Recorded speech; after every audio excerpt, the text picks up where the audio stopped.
Hello. Yesterday, members of the National Unity Platform in the United States of America in Boston gathered together on a retreat. The retreat was known as the NUP Action Day.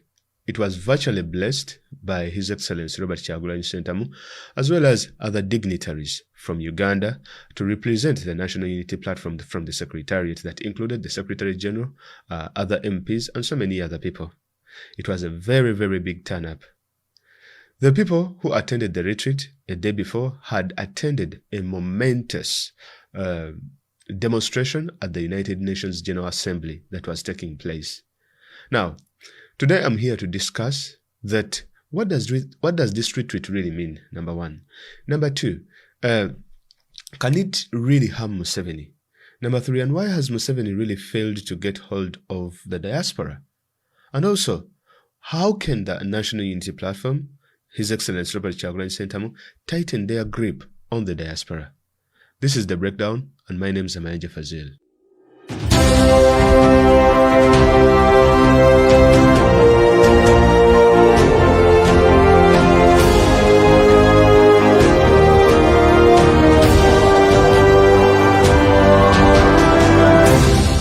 All right. So guys, now, yesterday, we saw something that has not happened before, something that is getting much bigger, something that is getting much gargantuan, should I say.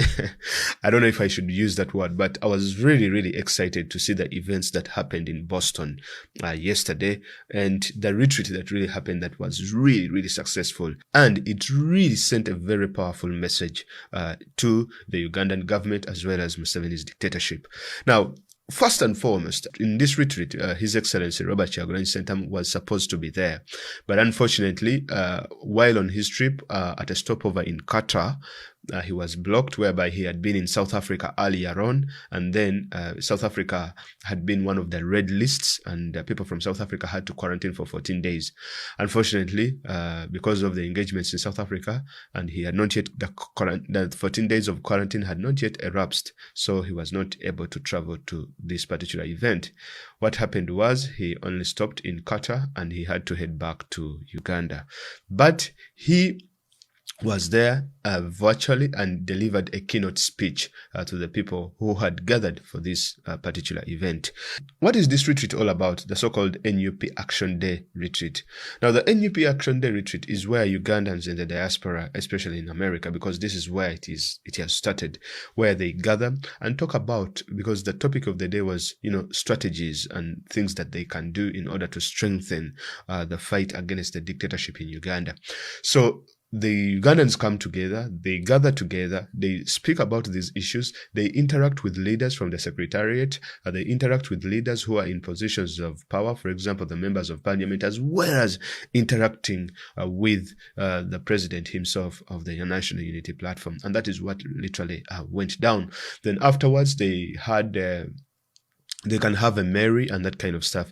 But before all that, they did some sort of protests at the United Nations General Assembly that was taking place at the time. And as you can see in the pictures, so many people really, really turned up at the United Nations General Assembly to protest. And I mean, I think we had the biggest numbers at this particular protest. And that's why you see even people like Museveni, they no longer want to travel to the diaspora because they know no one will be there to roll down the red carpet for them or to embrace them and get such kind of crowds welcoming them that are legitimate. Unlike in Uganda, Museveni can pay off people and fetch supporters from different districts. Museveni supporters are always the same. Like if you look in pictures, and you identify a face, that same face, you will see it in the northern part of Uganda, you will see it in the western part of Uganda, as well as the central. They are the same people that are being transported all over the place, and they are given transport allowance as well as food.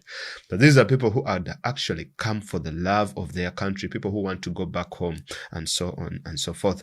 So the retreat, that is what it is essentially about. It was at the Marriott Hotel and it was highly organized. You could see that this was an event that was so befitting of a duly elected president of Uganda, His Excellency Robert Kyagulanyi Ssentamu, whose victory was literally stolen. But nevertheless, this is really a good start, and it really showed, something that is really important that I'm going to tell you of in my next episode.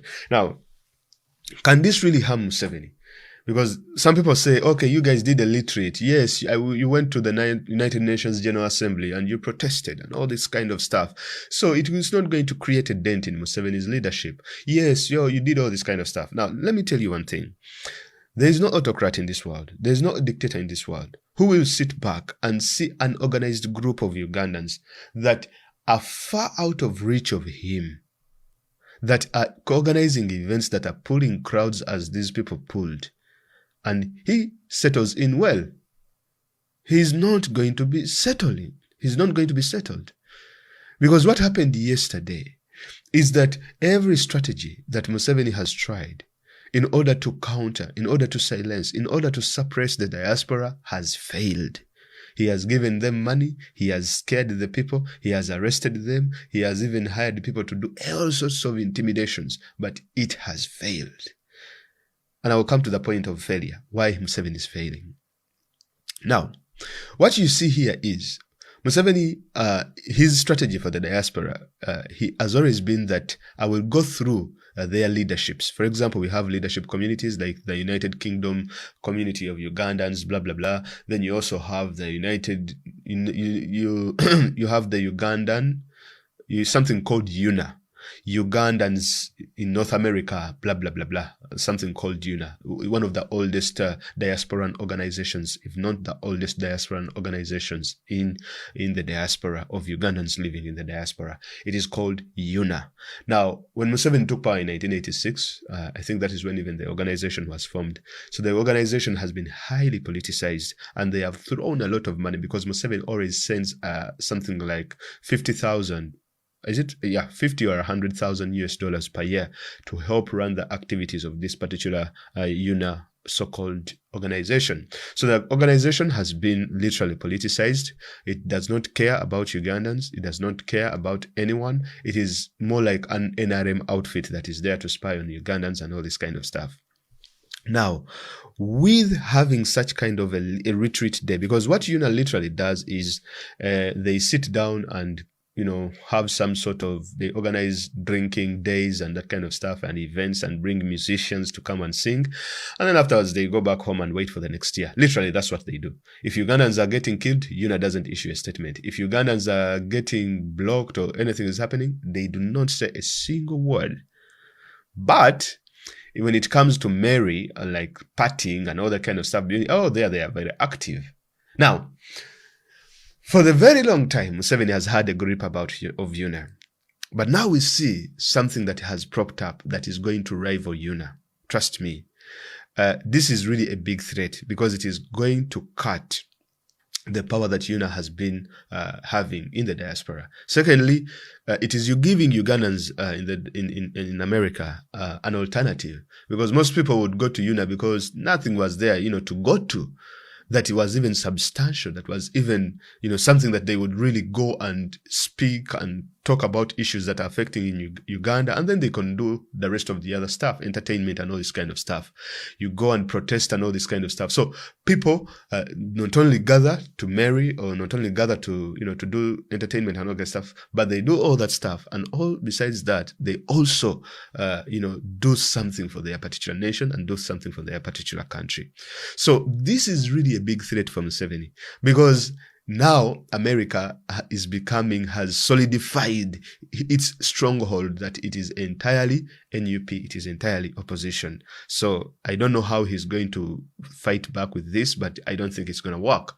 Recently, Museveni, of course, issued the ambassadors. I know these people are literally just eating money from Museveni, telling him that, yes, we can help you with these people, we can help you with so and so, but it is not working. Because these people, if it was working, people would not be turning up for protests. If it was working, events like these, I would not be having so many people gathering together. So Museveni is literally worried, because if people can gather and do such kind of thing, and Bobby Wine addresses them and MPs attend these events, because now what it means, what this retreat they mean is that it gives the party or the organization activities to do about in the diaspora.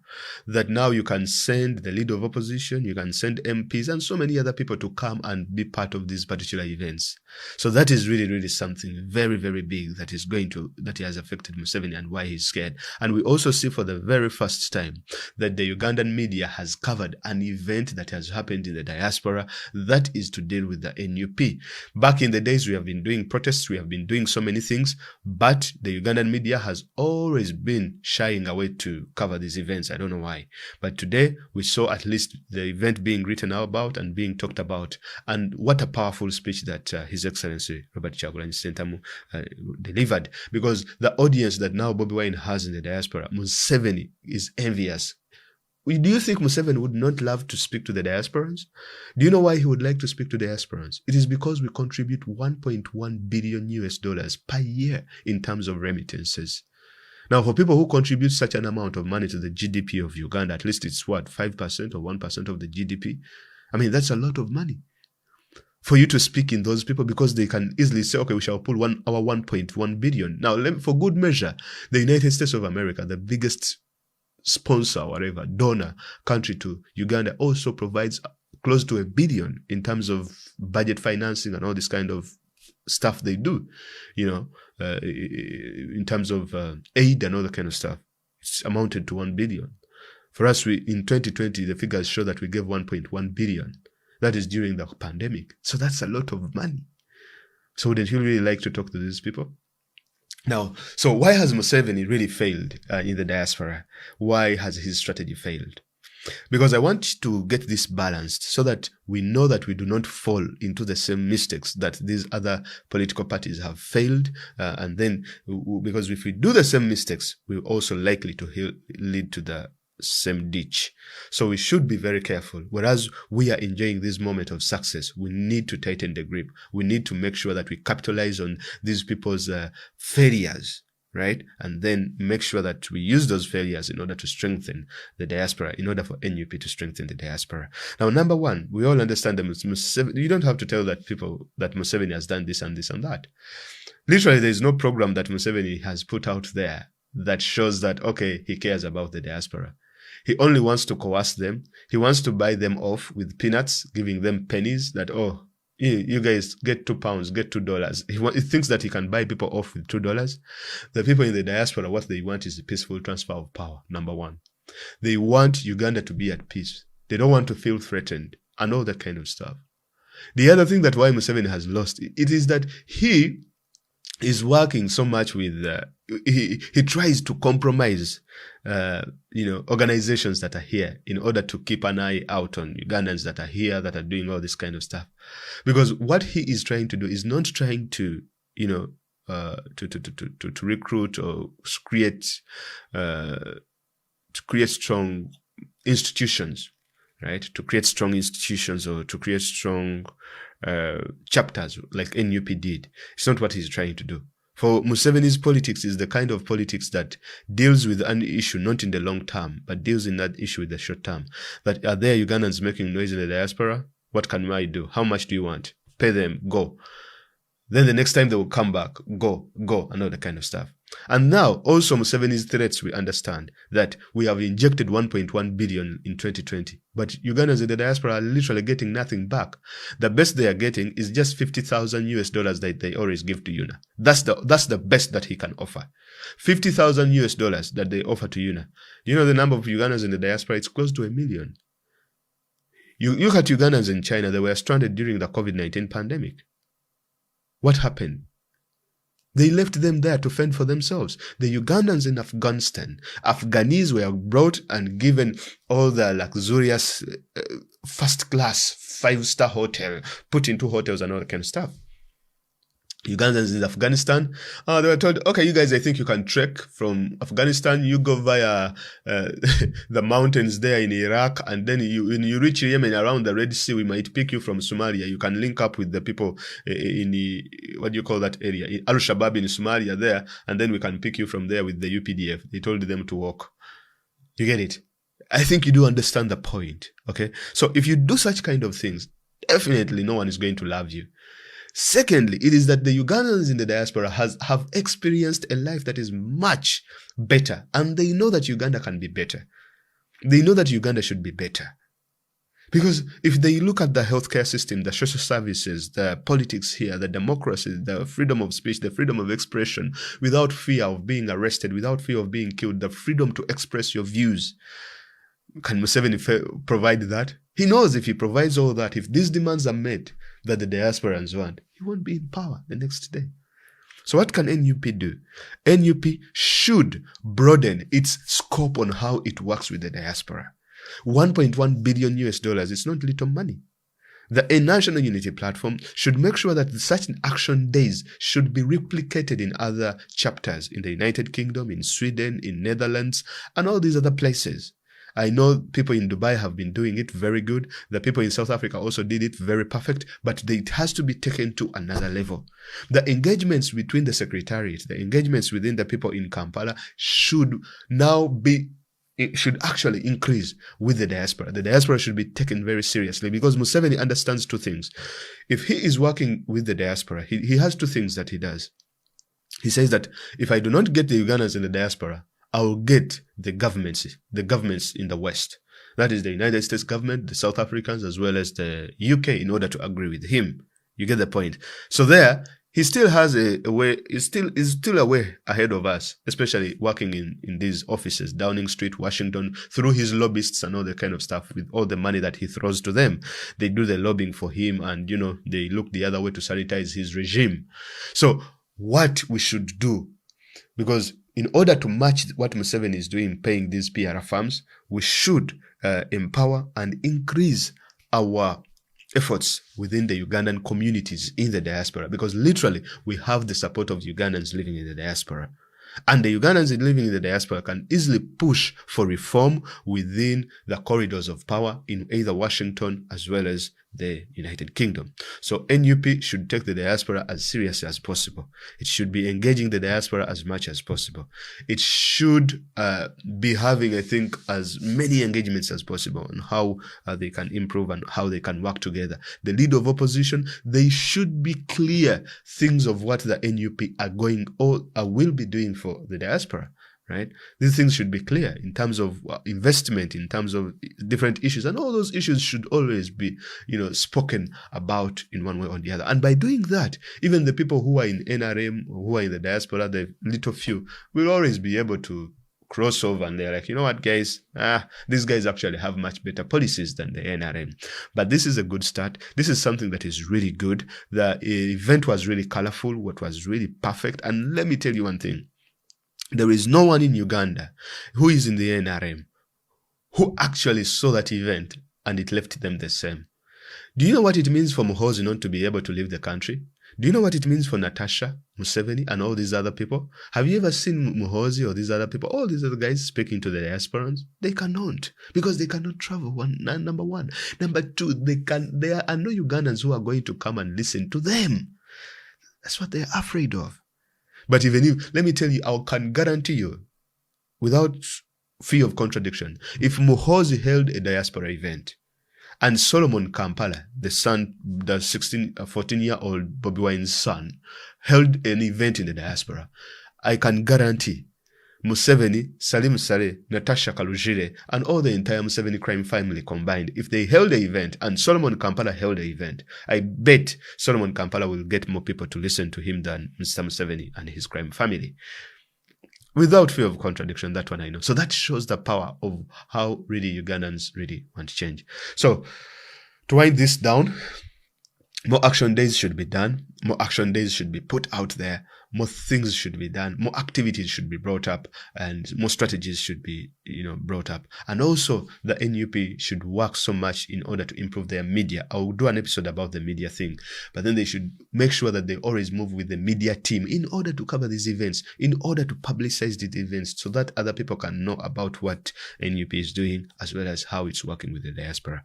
Otherwise, without any further thing. I would like to thank you for watching this particular episode, and thank you very much for listening to me. If you found this video to be useful, or if you found a few things that I've spoken that maybe you might agree or disagree, you can always leave it in the comment down below. But also give the video a thumbs up so that it can help reach different people and the organizers of the event. Thank you very much. You guys did a very wonderful job. And also just share the video with your friends, and we shall meet in the next one. Bye bye.